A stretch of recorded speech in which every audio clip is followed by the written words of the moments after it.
Perkenalkan, nama saya Anggela Trisnawati, saya dari kelas A2 Manajemen Pagi dengan NIM 19104168897, mata kuliah Perilaku Organisasi dengan dosen Bapak Adi Mursalin SMM.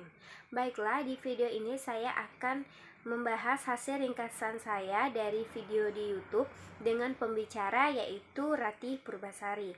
Baiklah, saya langsung pada pembahasannya. Yang pertama, pengertian organisasi dan juga perilaku organisasi. Organisasi adalah kumpulan dari beberapa manusia yang terintegrasi dalam sebuah wadah yang bekerja sama beraktivitas bersama untuk mencapai sebuah tujuan yang sudah mereka rencanakan sebelumnya. Lalu, perilaku organisasi merupakan suatu bidang studi yang menyelidiki dampak perorangan, kelompok, dan struktur pada perilaku dalam organisasi dengan maksud menerapkan pengetahuan semacam itu untuk memperbaiki keefektifan organisasi. Lalu, mengapa mahasiswa perlu memahami dan mempelajari perilaku organisasi? Karena dengan memahami perilaku setiap individu, kita bisa mengelola, mengendalikan, mengontrol perilaku setiap individu, kemudian menjadi perilaku yang memang diharapkan oleh organisasi untuk pencapaian tujuan organisasi tersebut. Lalu, yang kedua, membahas tentang pentingnya studi perilaku organisasi. Nah, di sini ada beberapa, yaitu yang pertama, karena ilmu ini dapat memainkan peranan penting dalam perkembangan organisasi dan keberhasilan kerja. Yang kedua, manfaat ilmu perilaku organisasi bagi pemimpin dan anggota organisasi antara lain untuk menentukan kebijakan, membuat aturan, memecah masalah, dan lain sebagainya.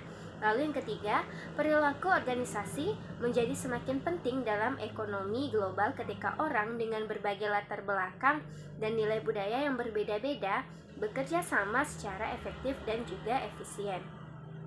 Lalu, perilaku organisasi sebagai studi interdisipliner. Nah, perilaku organisasi merupakan ilmu perilaku terapan yang dibangun atas sumbangan-sumbangan dari sejumlah disiplin perilaku. Antara lain, yang pertama ada psikologi, yang merupakan ilmu yang mencoba mempelajari, mengukur, menjelaskan, bahkan mengubah perilaku individu dan kelompok. Kontribusi dalam perilaku organisasi ini antara lain teori-teori pembelajaran, persepsi, kepuasan, dinamika, dan lain-lain. Lalu ada sosiologi. Sosiologi merupakan ilmu yang mempelajari sistem sosial di mana orang-orang memainkan perannya dalam masyarakat.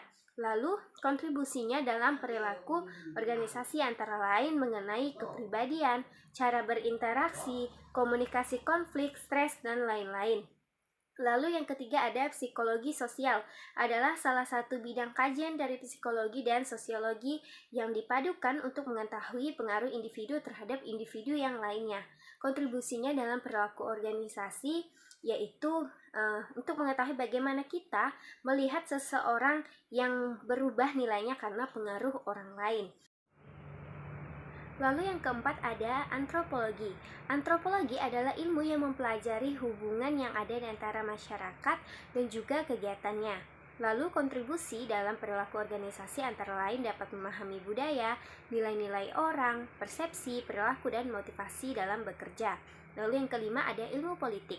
Dalam ilmu politik kita mencoba melihat bagaimana perilaku individu dan kelompok dalam lingkungan politik, bagaimana kekuasaan-kekuasaan politik, dan bagaimana memanipulasi kekuasaan tersebut yang pastinya muncul dalam sebuah organisasi. Lalu, apa saja ruang lingkup kajian organisasi? Nah, di sini ruang lingkup kajian organisasi yang pertama mengenal perilaku keorganisasian, dasar-dasar perilaku individu, nilai, sikap, kepuasan kerja, dan komitmen organisasi, kepribadian dan emosi, persepsi dan pengambilan keputusan individual, lalu ada motivasi, ada dasar-dasar dinamika kelompok, komunikasi dalam organisasi, manajemen stres, manajemen konflik dan negosiasi, lalu ada kepemimpinan dalam perspektif perilaku keorganisasian, lalu ada learning organization, lalu ada budaya perusahaan, dan yang terakhir ada perilaku keorganisasian perspektif internasional. Baiklah, sekian hasil ringkasan saya, kurang lebihnya saya minta maaf, sekian dan terima kasih.